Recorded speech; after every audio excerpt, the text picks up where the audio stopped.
Hey guys what's up. कैसे हैं आप सब? मैं हूं आपका फ्रेंड, आपका coach Dhiren. Let's crack JEE with us.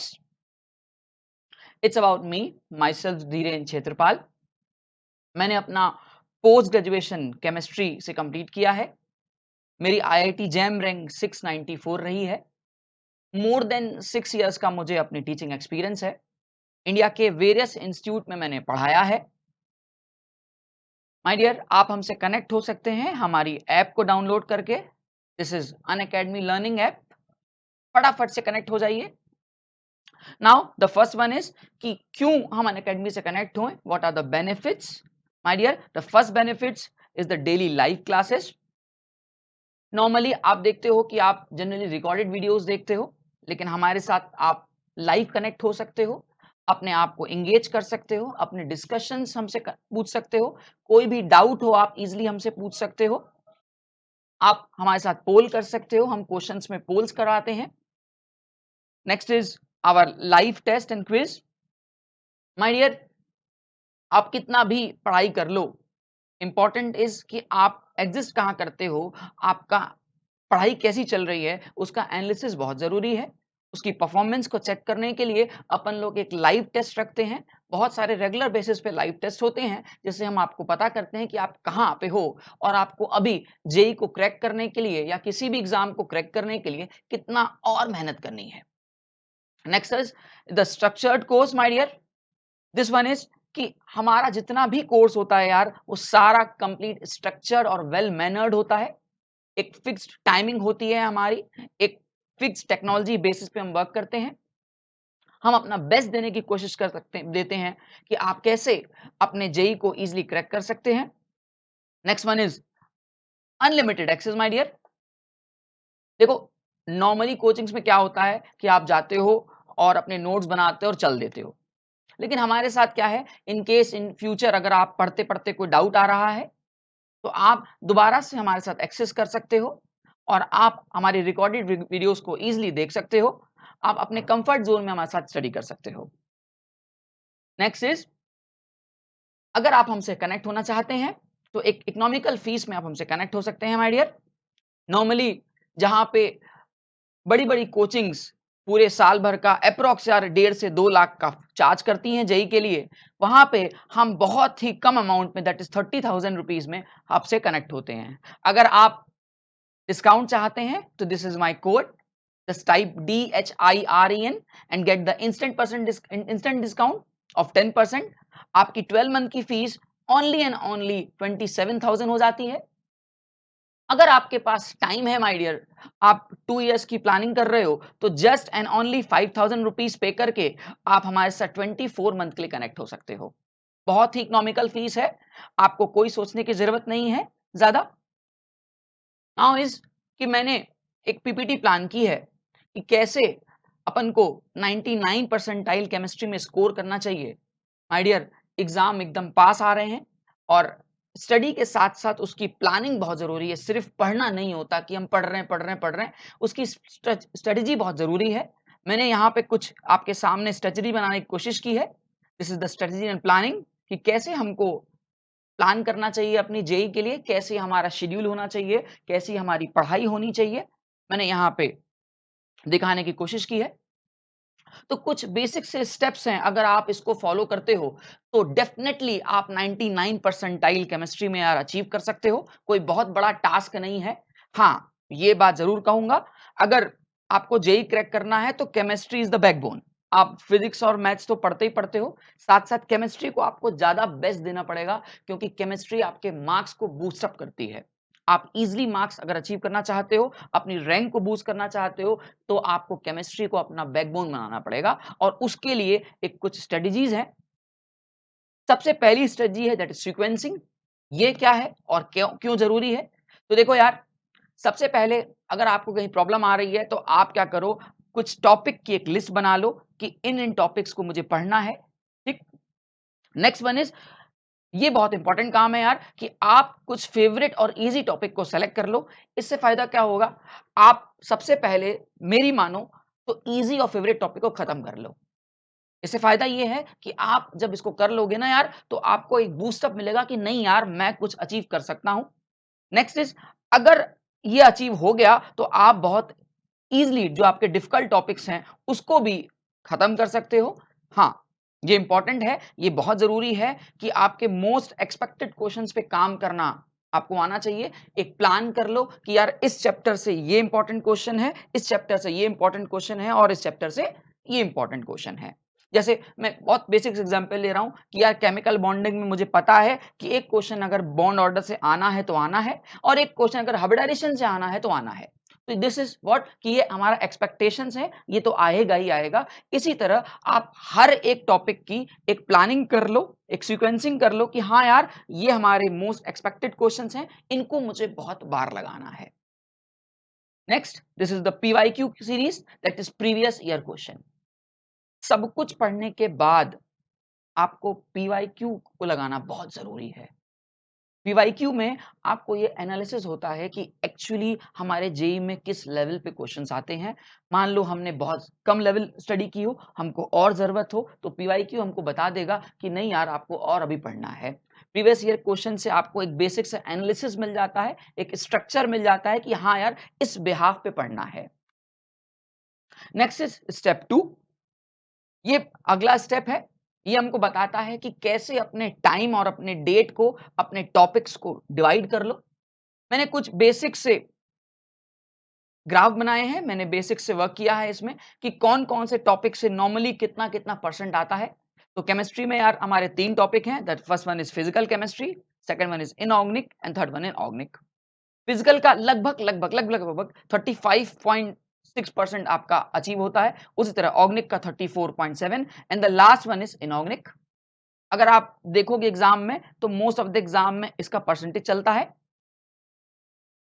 This is the last 3 years estimation. ये मेरा एस्टिमेशन है लास्ट 3 इयर्स में कितना ऑर्गेनिक से आ रहा है, कितना फिजिकल से आ रहा है और कितना इनऑर्गेनिक से आ रहा है। यहां आप माय डियर देख सकते हो कि 2017 में अगर मैं ऑब्जर्व करूं तो फिजिकल केमिस्ट्री में बहुत ज्यादा क्वेश्चन आए हैं, फिर थोड़े से और कम हुए हैं और फिर थोड़े से और कम हुए हैं। तो ये चलता रहता है यार, लेकिन हाँ, फिजिकल ज्यादा आती है, उसके बाद आपकी ऑर्गेनिक आती है and the last one is inorganic आती है। इनऑर्गेनिक 2018 में एज कंपेरिजन टू 17 और 19 ज्यादा आई थी। तो वो चलता रहता है, इसको बैलेंस हमेशा होना चाहिए। नेक्स्ट इज पेपर का एनालिसिस कैसा है यार। तो हम सबको पता है कि यार 25 क्वेश्चंस होते हैं। 25 क्वेश्चंस में से 20 क्वेश्चंस हमारे ऑब्जेक्टिव होते हैं और 5 क्वेश्चंस हमारे सब्जेक्टिव होते हैं। उन 20 क्वेश्चंस में नेगेटिव मार्किंग होती है, वाइल वो हमारे 5 क्वेश्चन में नेगेटिव मार्किंग नहीं होती है। ये एक एनालिसिस है कि ऑर्गेनिक केमिस्ट्री के जो देखा जाए तो 10 से 12 क्वेश्चन अमूमन आपको मिल जाएंगे। उसी तरह अगर आप फिजिकल केमिस्ट्री की बात करोगे तो उसमें आपको लगभग 8 से 10 क्वेश्चन मिलेंगे, ठीक है, और इनऑर्गेनिक 5 से 7 क्वेश्चन आ जाते हैं एग्जाम में। मैं सबसे पहले बात करूंगा कि कैसे ऑर्गेनिक केमिस्ट्री को पढ़ना है, फिर कैसे हमको फिजिकल केमिस्ट्री को पढ़ना है और कैसे हमको इनऑर्गेनिक केमिस्ट्री को पढ़ना है। मैंने कुछ बेसिक सा प्लानिंग की है, ये आप अपने लास्ट टाइम पे जरूर देख के जाओ। कुछ स्पेसिफिक टॉपिक मैंने कवर किए हैं कि यार ये टॉपिक से सबसे ज्यादा मोस्ट एक्सपेक्टेड क्वेश्चंस यहीं से आ जाते हैं। अगर मैं शुरुआत करता हूं तो सबसे पहला टॉपिक हमारा जीओसी एंड द आइसोमेरिज्म। हमको सबसे अच्छी तरह पता है कि जीओसी पूरी पूरी ऑर्गेनिक की बैकबोन है, जान है। आपकी जीओसी आपको स्ट्रांगली आनी चाहिए। जीओसी में मेरा मानना है कि जीओसी में जब आप देखते हो तो इंपॉर्टेंट यार एरोमेटिसिटी जरूर देखो, हकल्स रूल की स्टडी जरूर करो, आपको कार्बोकटायंस की स्टडी होनी चाहिए, कार्बा अनायंस के बारे में पता होना चाहिए, फ्री रेडिकल की स्टडी होनी चाहिए। ये बेसिक बेसिक होना चाहिए। मोस्ट ऑफ द क्वेश्चन में आप देखते हो कि एसिडिक स्ट्रेंथ के क्वेश्चन जरूर आते हैं, बेसिक स्ट्रेंथ के क्वेश्चन जरूर आते हैं। देखा जाता है कि कौन स्ट्रॉन्ग एसिड है, कौन वीक एसिड है, इन सब के से क्वेश्चन जो जीओसी जरूर पूछती है, और लगभग सबसे ज्यादा अगर मैं बात करूं तो जीओसी से ही पूछा जाता है। Next is isomerism. इससे भी अच्छे खासे क्वेश्चन आते हैं। इससे 2 फॉर्म में आते हैं यार क्वेश्चन।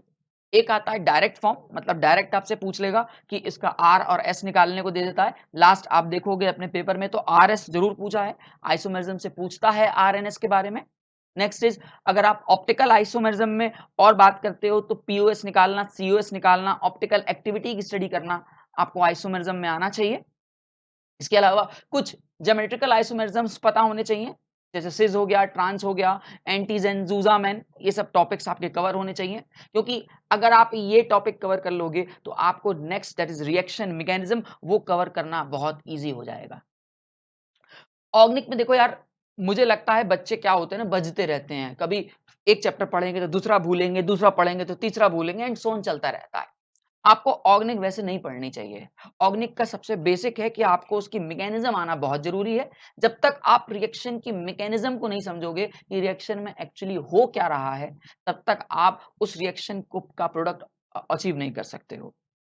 इसलिए रिएक्शन की मैकेनिज्म को आप कैटेगराइज कर लो। हमारे यार कोर्स में 3-4 तरह की मैकेनिज्म है, जैसे सब्स्टिट्यूशन है, एडिशन है और एलिमिनेशन है। कभी-कभी किसी एग्जाम में साइक्लिक रिएक्शंस आ जाती हैं, otherwise SN1, SN2, E1, E2 और एडिशंस रिएक्शंस में स्टडी होती है। अगर आपको इसके बारे में अच्छी तरह आ जाएगा, आप डिफरेंशिएट कर पाओगे कि हाँ यार, ये रिएक्शन में सब्स्टिट्यूशन लग रहा है, ये रिएक्शन में एडिशन लग रहा है, ये रिएक्शन में एलिमिनेशन लग रहा है, तो आप बहुत ईजिली उस मैकेनिज्म को समझ जाओगे। और अगर आपने मैकेनिज्म को एक बार समझ लिया यार, तो मेरी मानो आपसे केमिस्ट्री के अपने आप प्रोडक्ट बन जाएंगे। आपको ये जरूरी नहीं है कि आप अल्कोहल्स फिनॉल्स पढ़ रहे हो, फिर आप एल्डिहाइड कीटोन्स पढ़ रहे हो, फिर आप अमाइंस पढ़ रहे हो। चैप्टर के थ्रू मत पढ़ो, सबका एक बेसिक मैकेनिज्म आपके पास होगा। अगर आप उसको जान जाते हो तो यार बहुत इजीली ऑर्गेनिक केमिस्ट्री को अचीव किया सकता है। माइंड में जनरली भूत मचा होता है कि यार ऑर्गेनिक केमिस्ट्री हाय, इतना ज्यादा रिएजेंट्स, इतने ज्यादा रिएक्शंस। आप इतना ज्यादा फैलाओ नहीं, अपने काम को सम अप करो, छोटे में ले आओ, स्ट्रेटेजी बनाओ ऐसी कि यार हाँ, ये हमको आता है, ये हमको नहीं आता है। नेक्स्ट इज कुछ नेम रिएक्शन, भैया ये तो आती ही आती हैं, ये कभी-कभी डायरेक्ट आ जाती हैं, कभी-कभी इन क्वेश्चंस में इनडायरेक्ट फॉर्म में पूछता है। जैसे मैं कुछ फेमस नेम रिएक्शन के नाम ले रहा हूं, जैसे एल्डोल हो गया, केनिजारो हो गया, टिचेंको हो गया, रामरटैमन हो गया, गटरमैन कोच हो गई। अब ये सब रिएक्शंस डायरेक्टली आती हैं, इनसे क्वेश्चन डायरेक्ट आते हैं। तो एक काम करो, जैसे ही तुमने रिएक्शन मैकेनिज्म खत्म किया ना, एक फ्लो चार्ट बना लो कि यार कौन कौन से रिएक्शन मैकेनिज्म और कौन कौन सी नेम रिएक्शन हमारे कोर्स में है।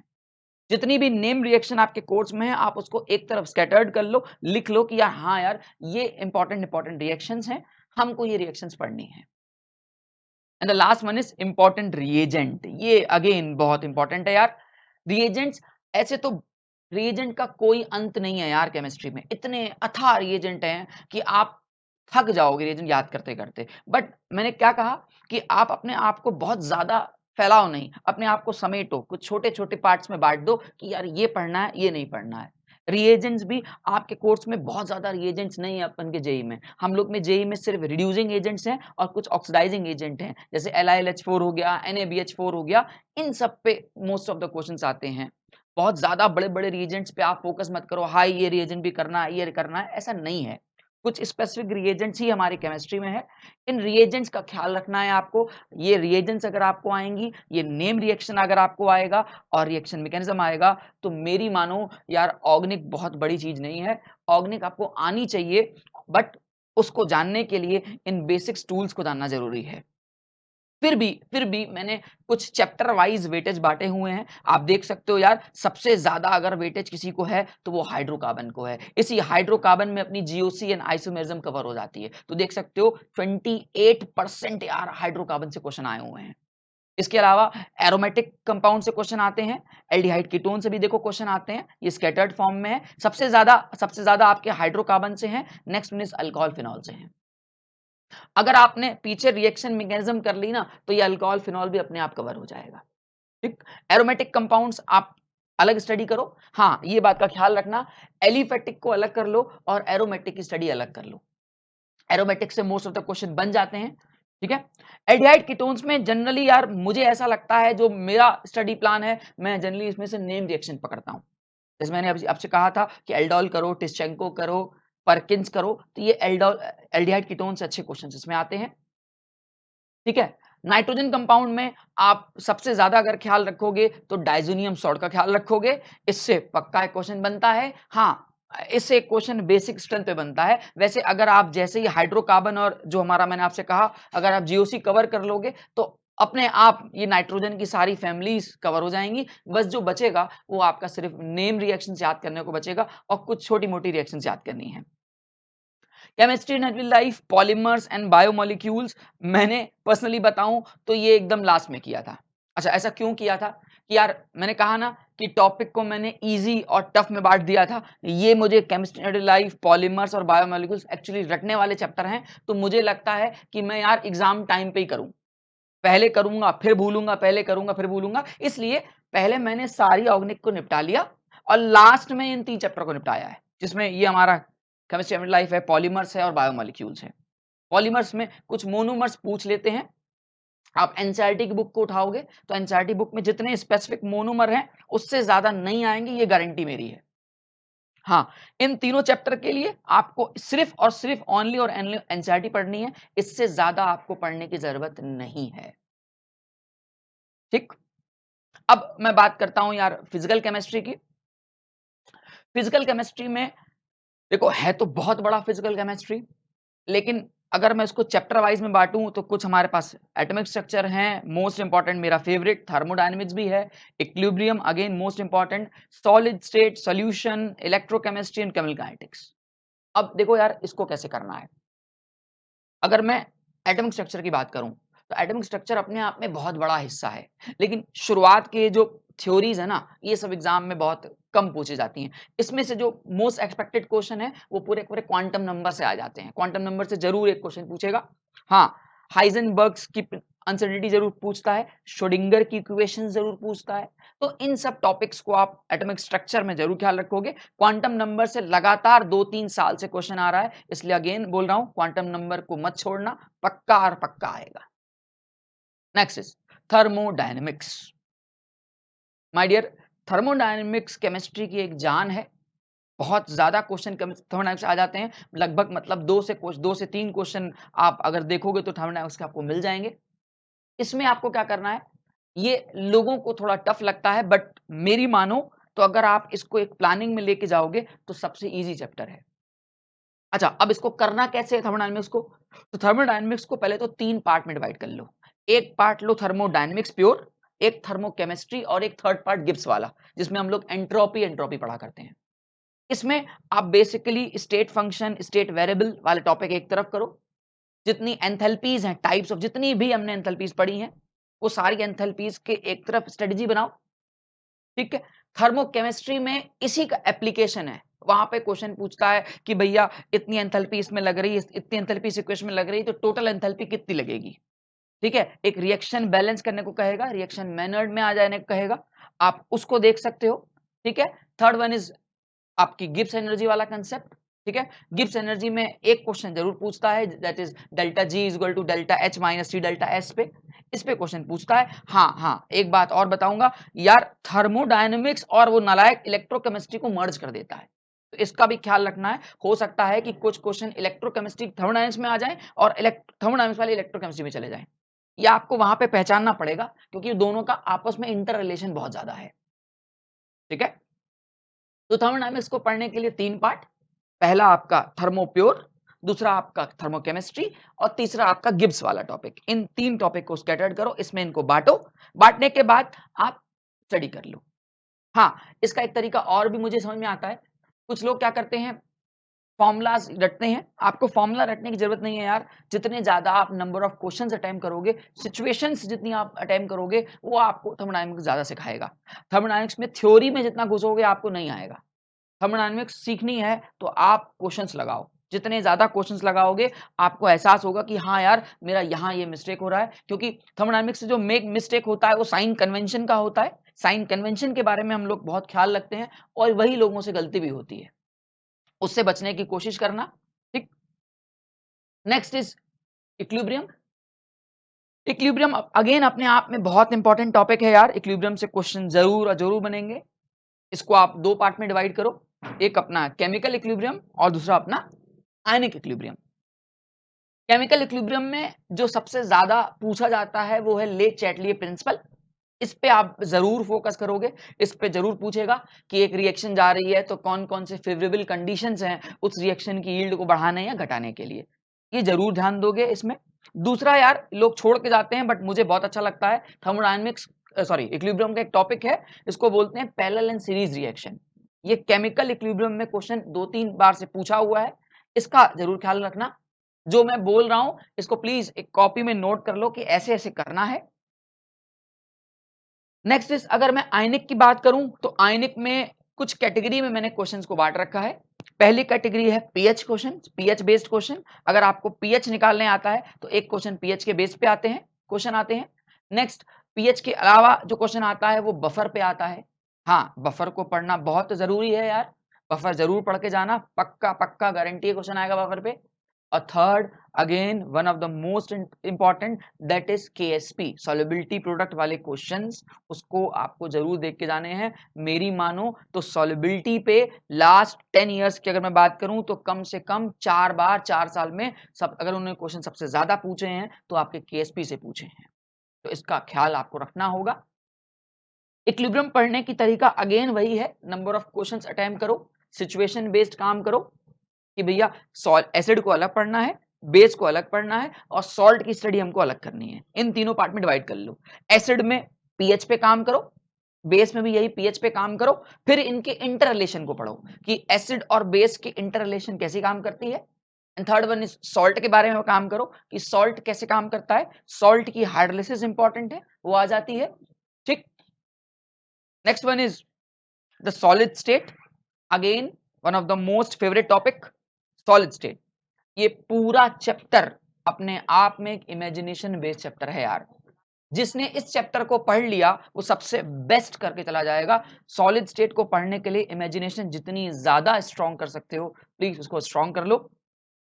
सॉलिड स्टेट पढ़ने का सबसे सही तरीका है कि आप अपने टूल्स के साथ काम करो। आगे की पीपीटी में मैंने आगे बताया हुआ है कि कैसे सॉलिड स्टेट को पढ़ना चाहिए, आपकी कैसे 3D इमेजिनेशन बहुत स्ट्रांग होनी चाहिए सॉलिड स्टेट को पढ़ने के लिए। सॉलिड स्टेट से जो मोस्ट ऑफ द क्वेश्चन आते हैं यार, वो या तो वॉइड्स पे आते हैं या तो पैकिंग एफिशिएंसी पे आते हैं। ठीक है, ये आप क्वेश्चन ऑब्जर्व करोगे, पैकिंग एफिशिएंसी क्वेश्चन ऑब्जर्व करोगे, वर्ड ऑब्जर्व करोगे। कभी कभी फॉर्मूला बेस्ड क्वेश्चन आ जाते हैं यार कि किसका फॉर्मूला क्या होगा, इस स्ट्रक्चर से ए और बी और कंबाइन करके पूछते हैं कि स्ट्रक्चर का क्या फॉर्मूला होगा। इसके लिए इमेजिनेशन आपकी स्ट्रांग होनी चाहिए, तब आप कर जाओगे यार। बहुत बहुत ज्यादा अपने आप को दबाव नहीं, आप हो जाएगा आपसे, डोंट वरी, बट एक प्लानिंग बना लो।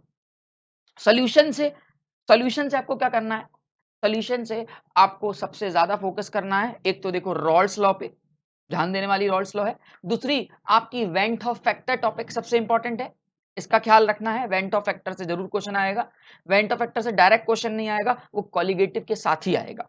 कॉलिगेटिव प्रॉपर्टी जो हमारे पास है, elevation in boiling point, depression in freezing point, relative lowering of vapour pressure and osmotic pressure, इन पे डायरेक्ट क्वेश्चन आते हैं, लेकिन इंक्लूडिंग वेंट ऑफ फैक्टर का ख्याल रखना है, उससे क्वेश्चन जरूर पूछता है। ठीक, याद रहेगी नहीं बात मेरी। Next is are electrochemistry, again my favourite topic electrochemistry. ये लोगों को परेशान करता है। अच्छा, इसकी परेशानी का कारण पता है क्या है, इसकी परेशानी का कारण है लोग सेल की स्टडी नहीं कर पाते। पहले तो इस चैप्टर को 2 पार्ट में डिवाइड करो। पहला पार्ट इलेक्ट्रोकेमिकल सेल्स, दूसरी part electrolytic cells, and the third part वो अपना क्या कहते हैं कंडक्टिविटी कंडक्टेंस वाला पार्ट। इलेक्ट्रोकेमिकल सेल्स में आप हमेशा टाइप्स ऑफ सेल्स पे काम करो, कितने टाइप की सेल्स हैं उस पे काम करो। थोड़ी सी एनसीईआरटी से उठ के बुक देखना यार, उसमें बहुत टाइप की सेल हमारे पास हैं। आप हमसे कनेक्ट होगे तो हम आपको बात करेंगे कौन कौन सी सेल्स हमारे साथ हमारे कोर्स में है। ठीक है, सेल्स को अलग बांट लो कि ये टाइप की सेल्स हैं, इन सेल्स पे ये टाइप के क्वेश्चंस आते हैं। इलेक्ट्रोलिटिक्स में अगर बात करें, इलेक्ट्रोकेमिकल की बात हो गई, इलेक्ट्रोलिटिक सेल्स में एक फ्लो चार्ट बना लो। इनका एक फ्लो चार्ट होता है, कौन ऑक्सीडाइज करेगा, कौन रिड्यूस करेगा। इसके बिहाफ पे आपसे जो मेन क्वेश्चन पूछता है वो फैराडे के क्वेश्चन पूछता है। वो पूछेगा कि कितनी अमाउंट ऑफ गैस लिबरेट होगी, कितना अमाउंट ऑफ सॉलिड नीचे डिपॉजिट होगा। तो इलेक्ट्रोलिसिस की इक्वेशन जब तक अगर आपको नहीं आएगी, आपको नहीं पता होगा कि एनोड पे क्या रिएक्शन है, कैथोड पे क्या रिएक्शन है, ओवरऑल क्या रिएक्शन है, तब तक आप इलेक्ट्रोकेमिस्ट्री को नहीं कर सकते। हाँ, इसके लिए एक चैप्टर और इंपॉर्टेंट है, that is the nth factor. याद करो, अपन लोग ने मोल कंसेप्ट चैप्टर में एनएथ फैक्टर को पढ़ा था वॉल्यूमेट्रिक एनालिसिस में। उसका पूरा एप्लीकेशन आपके इलेक्ट्रोलिटिक सेल्स में आता है, उसका ख्याल रखना यार उसको पढ़ने के लिए। अगेन केमिकल काइनेटिक्स की अगर मैं बात करता हूं तो केमिकल काइनेटिक्स से जो क्वेश्चन आते हैं वो मेनली हाफ लाइफ से क्वेश्चन आते हैं और दूसरा रेडियो एक्टिव वाले पार्ट से आते हैं। मैं ऐसा नहीं कहूंगा कि और भी टाइप के क्वेश्चन नहीं आते, but these are the most important type questions. Half life पूछता है, परसेंटेज एरर पूछता है, नेक्स्ट आपसे पूछेगा कितनी हाफ लाइफ चली गई, कितनी हाफ लाइफ बची है, इन टाइप के क्वेश्चन पूछेगा। रेट्स के बारे में पूछता है। बहुत कम चांसेस है कि ऑर्डर के बारे में पूछे, वैसे पूछता बहुत कम है ऑर्डर के बारे में, बट आपको फिर भी नॉलेज तो पूरी होनी चाहिए। हाँ, इसका एक तरीका बताता हूँ। जैसे लोग क्या करते हैं, फर्स्ट ऑर्डर, सेकंड ऑर्डर, ये सब याद करते हैं ना, इन सबको करने की जरूरत नहीं है। आप सिर्फ और सिर्फ nth ऑर्डर याद करो। nth ऑर्डर की क्वेश्चन आपको पता होनी चाहिए, वहां भाई साहब जाके पुट कर दो, अपने आप आंसर आ जाएगा। कोई जरूरत नहीं है कि आप अलग अलग ऑर्डर के अलग अलग रिएक्शन याद करो, कुछ नीड नहीं है। nth ऑर्डर याद है, सब कुछ आपको याद है। ठीक है, इसमें स्टीशियोमेट्री का ख्याल बहुत रखोगे। जब मैं आपको पढ़ाऊंगा हम इस पे डिस्कस करेंगे बहुत डेप्थ में जाके कि कहां कहां एक एरर आता है इस पे। ठीक है, तो नॉर्मली मोटा मोटी अगर मैं फिजिकल केमिस्ट्री की बात करूं तो ये कुछ कोर टॉपिक्स हैं इस चैप्टर के अंदर जो कि आपको डेप्थ में जाके स्टडी करनी चाहिए, सो दैट आप इजिली अचीव कर सकते हो। ठीक है, अगेन पीवाईक्यू मत भूलना सबका करना। ठीक है, ये मैंने कुछ टॉपिक वाइज इनका वेटेज बांट रखा है। या अगर मैं जेई मेंस की बात करूं तो जेई मेंस के अकॉर्डिंग इनका मैंने वेटेज बांट रखा है। नॉर्मली आप देख सकते हो यार कि सबसे ज्यादा अमाउंट में आपका क्या आता है। यहाँ पे आप देख सकते हो कि यहाँ पे थर्मोडायनेमिक्स को बहुत ज्यादा तवज्जो दी गई है, उसके बाद इक्विलिब्रियम को दी गई है। इधर देखिए इलेक्ट्रोकेमिस्ट्री को भी बहुत अच्छा परसेंटेज मिला हुआ है। सरफेस केमिस्ट्री को ठीक है, ओके चल जाएगा, इतना आ जाता है सरफेस केमिस्ट्री से इतने क्वेश्चन। ठीक है, बट आपको जो देखो मेन मैं जिस पे बार बार फोकस कर रहा हूँ दैट इज थर्मोडायनेमिक्स, इक्विलिब्रियम और इलेक्ट्रोकेमिस्ट्री। आप देख सकते हो इनका परसेंटेज खूब ज्यादा है। सबसे ज्यादा परसेंटेज आप अपना थर्मोडायनेमिक्स का है, इसका ख्याल रखना है, इससे क्वेश्चंस खूब और खूब आते हैं। ठीक है, ये एक वेटेज बनाया हुआ है। ठीक है, इसका देखना है आपको। अब हम बात करें यार इनऑर्गेनिक केमिस्ट्री की।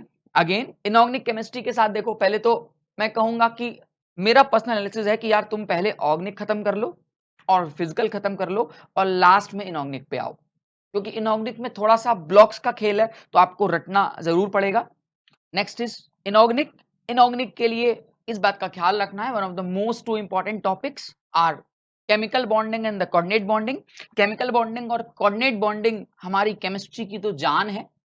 ऑर्गेनिक भी पढ़ना है तो आपको केमिकल बॉन्डिंग आना चाहिए, ये बात याद रखिएगा। आप ऑर्गेनिक पढ़ने से पहले केमिकल बॉन्डिंग को खत्म करोगे, क्योंकि केमिकल बॉन्डिंग में आपको स्ट्रक्चर का पता चलेगा, स्ट्रक्चर से ही आप ऑर्गेनिक की स्टडी कर सकते हो। आपको हाइब्रिडाइजेशन नहीं पता होगा, ऑर्गेनिक नहीं हो पाएगी, तो इस बात का ख्याल रखिएगा। केमिकल बॉन्डिंग को पढ़ना बहुत जरूरी है, बहुत इंपॉर्टेंट टॉपिक है यार। Next is coordinate bonding, again one of the most important topic. ये दो टॉपिक आपको पैरेलल पढ़ने चाहिए। पहले आपको केमिकल बॉन्डिंग पढ़ना चाहिए और उसके बाद आपको कोऑर्डिनेट बॉन्डिंग पढ़ना चाहिए। कोऑर्डिनेट बॉन्डिंग में क्या इंपॉर्टेंट पढ़ोगे आप, तो कोऑर्डिनेट बॉन्डिंग में जो सबसे इंपॉर्टेंट आपके टॉपिक माइंड में होना चाहिए वो एक होना चाहिए वीबीटी, दूसरा होना चाहिए सीएफटी, और तीसरा again important that is JTD. JTD का ख्याल रखेंगे, that is Jahn Teller distortion बुलाते हैं इसको। इससे प्रीवियस ईयर में क्वेश्चन आते हैं, इसका भी ख्याल रखना है आपको। Next is study of blocks. बच्चे पूछते हैं कि सर स्टडी ऑफ ब्लॉक्स कैसे करनी चाहिए। हाँ, माना कि यार एसपीडीएफ थोड़ा सा ज्यादा रटने वाला है, बट इसका एक सही तरीका जो मुझे लगता है कि आप इसको ना पढ़ के आप इसके इनऑर्गेनिक ट्रेंड्स को पढ़ो। अगर आप लास्ट कुछ ईयर्स में क्वेश्चन देखोगे तो आप ये पाओगे कि एसपीडीएफ में से जो ज्यादा टाइप के क्वेश्चन आए ना वो इनऑर्गेनिक के ट्रेंड्स आए हैं। वो पूछेगा कि हाइड्रेशन टॉप से बॉटम घटता है, लेटिस एनर्जी बढ़ती है एंड फलाना फलाना, तरह तरह के टाइप वो क्वेश्चन आपसे डिस्कस कराएगा। तो अगर आपको इनऑर्गेनिक के ट्रेंड्स आते हैं तो पी ब्लॉक और एसटीबीडीएफ खत्म हो जाएगा। हाँ, स्पेसिफिकली अगर मैं थोड़ा बात करूं तो चारों में कंपेयर करूं, सबसे ज्यादा क्वेश्चन हमारे पी ब्लॉक से आते हैं यार। पी ब्लॉक से वो बहुत सारे क्वेश्चन पूछता है। पी ब्लॉक से जब भी क्वेश्चन बनता है तो एक तो मैं आपसे बताया, एक तो ट्रेंड फॉर्म में बनता है, दूसरा कभी कभी प्रिपरेशन के फॉर्म में पी ब्लॉक में आ जाता है क्वेश्चन, इसलिए आपको थोड़ा सा पी ब्लॉक का ख्याल रखना होगा यार। डी और एफ में क्या करोगे आप, डी और एफ में मेन जो एफ डी और एफ में है वो आप रिएक्शंस को देखोगे। ध्यान देना कि कैसे रिएक्शंस को कंप्लीट करते हैं। जो हमारी कंप्लीट रिएक्शंस होती हैं वो डी और एफ से चली आती हैं। ये मैंने कुछ टॉपिक वाइज वेटेज में बांटा है इनऑर्गेनिक को। ठीक है, आप देख सकते हो सबसे ज्यादा जो दो मोस्ट इंपॉर्टेंट टॉपिक है दैट इज केमिकल बॉन्डिंग और हमारी ये कोऑर्डिनेट बॉन्डिंग, इनको सबसे ज्यादा वेटेज मिलती है। मैं आपसे बार बार बोल रहा हूं, इनको सबसे ज्यादा अमाउंट में आपको करना है, सबसे ज्यादा टाइम देना है। बाकी आप सबको टाइम थोड़ा थोड़ा कम दे सकते हो, बट इनको नहीं भूलोगे। हाँ, एक टॉपिक और है, दैट इज प्रैक्टिकल केमिस्ट्री, इसको हम लोग पीओसी बुलाते हैं। इसमें से जैसे जनरली फ्लेम टेस्ट हो गया, बोरेक्स ब्रीड टेस्ट हो गया, तरह तरह के सॉल्ट एनालिसिस हो गए, सॉल्ट के कलर हो गए, ये सब आपको पता होने चाहिए। इसकी भी अपन लोग के पास एक ट्रिक होती है, आप हमसे जब कनेक्ट होंगे तो उसकी ट्रिक हम आपको बताएंगे कि किस कलर को कैसे याद रखते हैं। ठीक है, याद रहेगी बात। Next next step is the step number 3। ये मैं आपसे बार बार कहता आ रहा हूं कि अपनी नॉलेज को, अपने माइंड को थोड़ा इमेजिनेशन स्ट्रांग करो। आपसे मैंने कहा था कि सॉलिड स्टेट को पढ़ने के लिए या आइसोमेरिज्म को पढ़ने के लिए आपकी जो थॉट लेवल होना चाहिए वो 3D लेवल होना चाहिए। मतलब आप 2D से रहते रहते 3D को कैसे सोच सकते हो, ये बहुत इंपॉर्टेंट है। क्योंकि सॉलिड स्टेट के क्वेश्चन करना है तो आपका थोड़ा इमेजिनेशन लेवल स्ट्रांग होना चाहिए। इवन आइसोमेरिज्म पे भी जब वो क्वेश्चन पीओएस और सीओएस से क्वेश्चन पूछता है तो उसमें भी यही हाल है। ठीक है, मैंने यहाँ पे एक बेसिक सा बताया है कि देख सकते हो ये हमारा एक छोटा सा क्यूब है, और क्यूब में ये देख रहे हो यार, ये हमारे कॉर्नर्स में हमारे कुछ एटम्स हैं और कुछ हमारे फेस के सेंटर पे एटम है। अब आप मैं कहूं कि यार देखो ये एटम ना ये 1/8 है, अब आप बोलोगे क्या सर, देखो कहाँ 1/8 दिख रहा है। तो इसके लिए मैंने छोटी सी वीडियो बनाई है, आप देख सकते हो कैसे हम इसको 2D को कैसे हम लोग 3D में पढ़ाते हैं। तो देखो ये एकदम रियलिटी में, असल में ये देखो ये बॉक्स एकदम पास पास क्लोज होते हैं। आप देख सकते हो, मैं थोड़ा मूवमेंट दिखा रहा हूं, ये देखो अब आपको दिख रहा होगा कि ये बॉक्स जो है नीचे से कैसे कनेक्टेड है, कॉर्नर से कैसे कनेक्टेड है। रियलिटी में ऐसा होता है।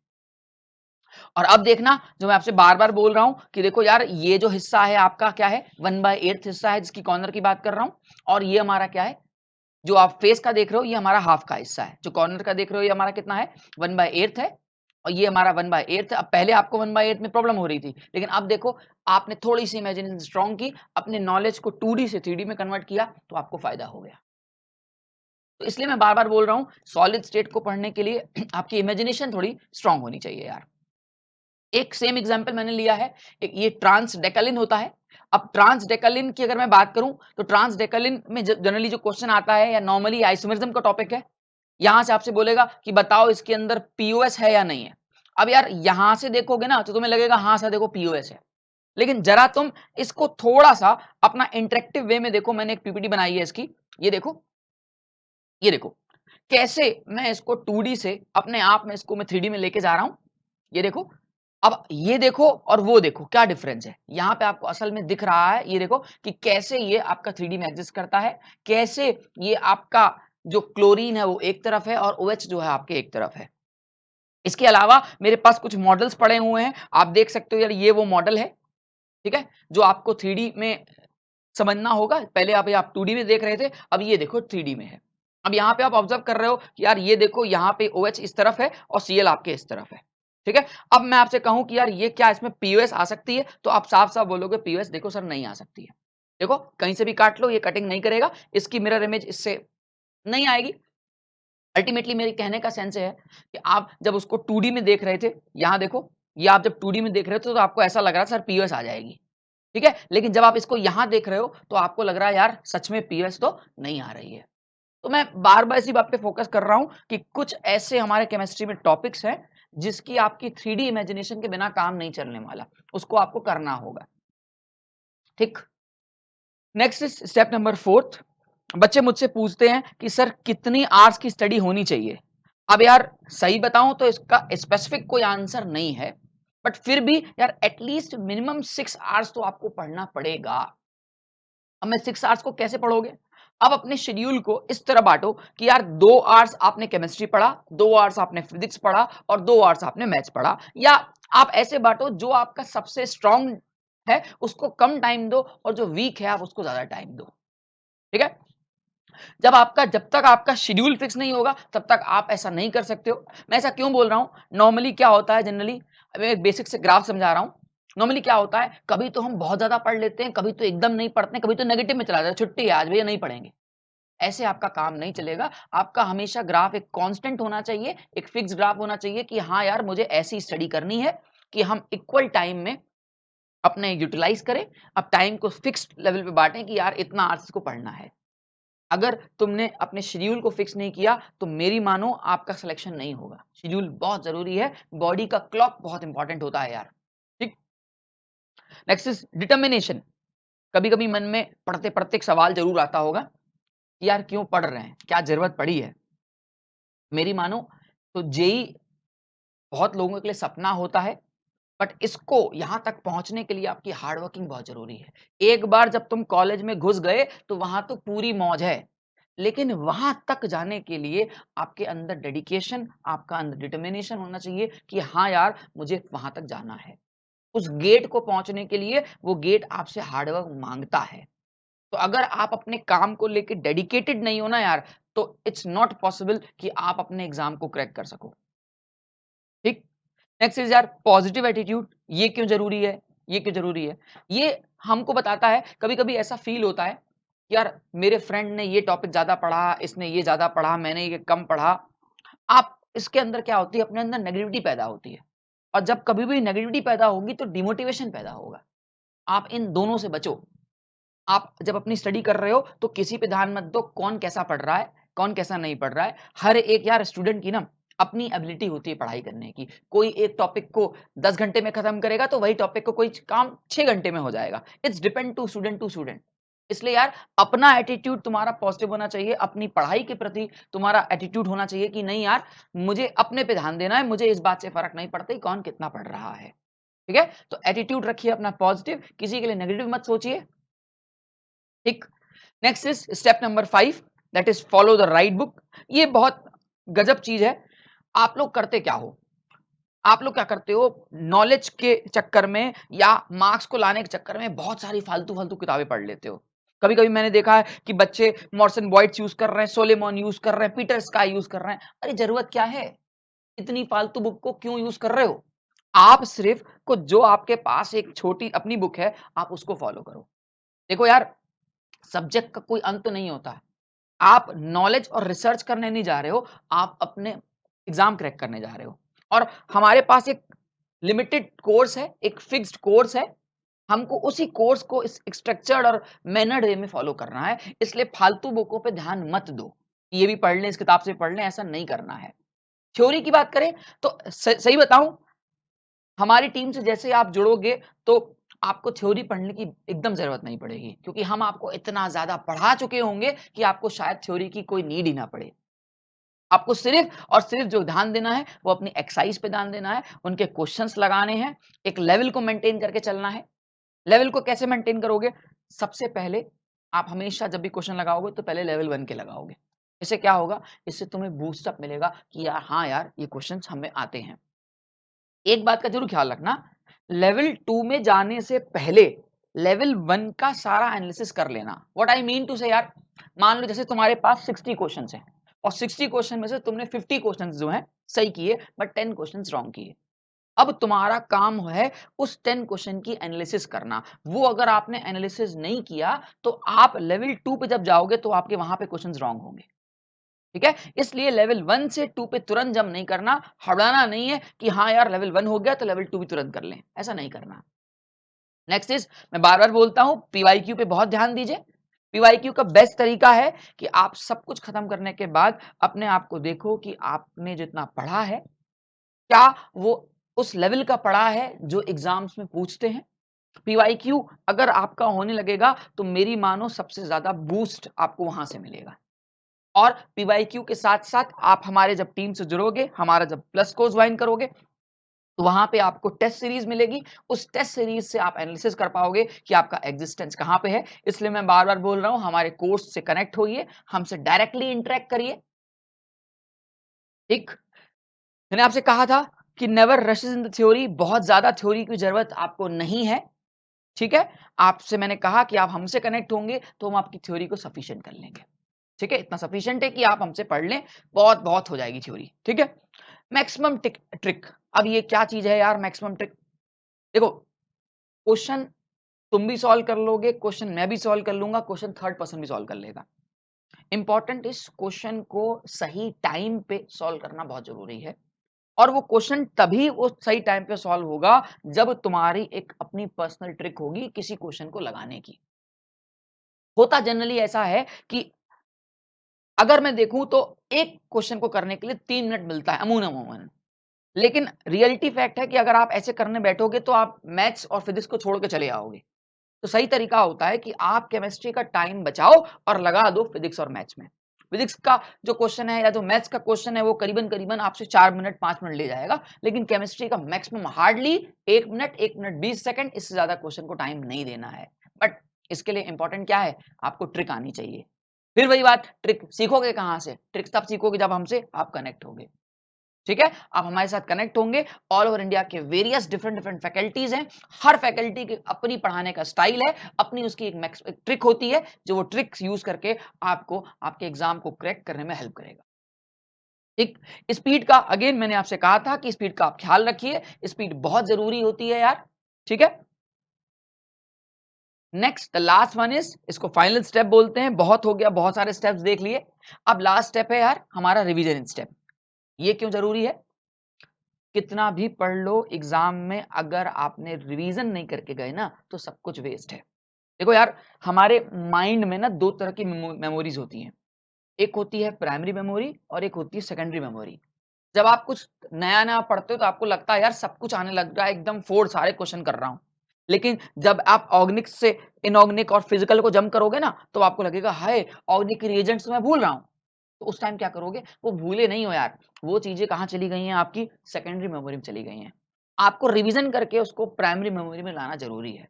नॉर्मली क्या होता है, हम लोग आखिरी में हमको लगता है कि सब कुछ पढ़ लें, सब कुछ मत पढ़ो। मेरी मानो, आप अपना 100 का 70% दो ना यार। आप 70% कोर्स खत्म करके जाओ या 80 करके जाओ। आप उठा लो, रिजल्ट उठा लो, टॉप इंडिया के जो टॉप रैंकर होंगे उससे पूछो कि उनके कितने मार्क्स आए हैं, और आप उसका एनालिसिस करो तो आप ये पाओगे कि उन्होंने भी पूरे पेपर का सिर्फ 60-70% किया है, मतलब 30% उन्होंने भी छोड़ा होगा। रीजन बिहाइंड कि आप जितना कर रहे हो ना उसमें अपना बेस्ट दो। ये नहीं कि ये भी पढ़ लें, वो भी पढ़ लें, ये भी पढ़ लें, नहीं। आप हमेशा एक फिक्स लैकोनिक स्टाइल से स्टडी करो। मैं बार बार बोल रहा हूं, इसका ख्याल रखना है आपने कि आप रिवीजन जरूर करोगे, क्योंकि practice make the man perfect. I hope यार आपको मेरी बातें समझ में आई होगी, और अगर आप इस बातों को अमल करोगे तो आई होप आपका एग्जाम जो है आप इजिली 99 परसेंटाइल केमिस्ट्री में अचीव कर सकते हो। Thank you for watching. Again फिर से बोल रहा हूं, मुझसे कनेक्ट होने के लिए आप हमारी साइट्स को, हमारी साइट पे जाके सब्सक्राइब करें, नोटिफिकेशंस को हिट करना मत भूलिएगा। ठीक है, अगेन मेरे कोर्स से कनेक्ट होने के लिए टाइप करें DHIREN। तो हम मिलते हैं बहुत जल्दी प्लस कोर्स पे। Thank you, have a nice day.